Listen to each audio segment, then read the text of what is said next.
d'abord, on voit l'impéricide des médias qui présentaient USAID comme allant tuer la fin du USAID comme allant tuer des petits-enfants en Afrique. Oui, c'est ça. Voilà, ça a été repris par des gens comme Hugo Décrypte, etc. Donc c'est mignon, mais c'est pas du journalisme.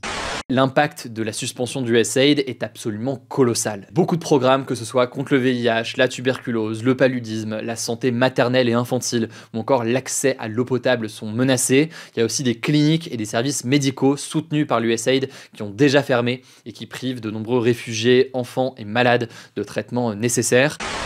Maintenant, quand on fait du vrai journalisme, on regarde justement et on voit qu'en effet, USAID était une gigantesque machine à laver à base de rétrocommissions, de pots de vin, de corruption institutionnalisée à Washington, et que tout ce qui avait été bien sûr décrit par Musk était exact, d'autant que l'USAID était le système qui permettait d'alimenter la machine Soros, qui elle aussi était décrite comme complotisme et qui existe bel et bien.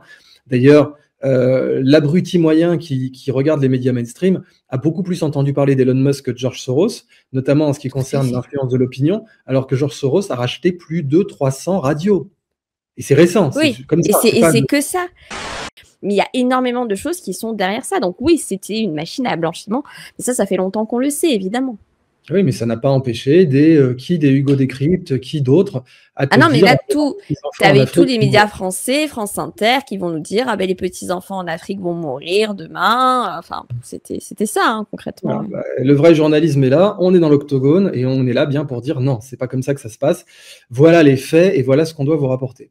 Bon, les 33% de résistants, eux, ça fait longtemps qu'ils ne croient plus en l'AFP, mais les X, Y, Z, mais laisse tomber. Alors, il y en a qui, encore une fois, il y en a qui regardent Hugo Décrypte par habitude, qui se rendent pas compte que quand Hugo Décrypte parle des petits-enfants qui vont crever en Afrique, il a juste pas fait ses devoirs, il relit une dépêche, le mec.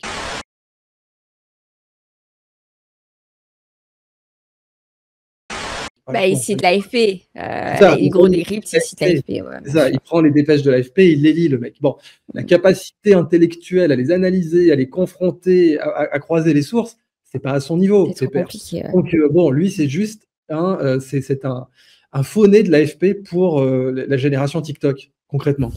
C'est un peu le problème, si tu veux, c'est que l'AFP continuera à vivre comme ça. Il y a des gamins qui vont voir, ah, il a l'air d'être un TikToker, mais en fait, il relit l'AFP, quoi. C'est juste ça.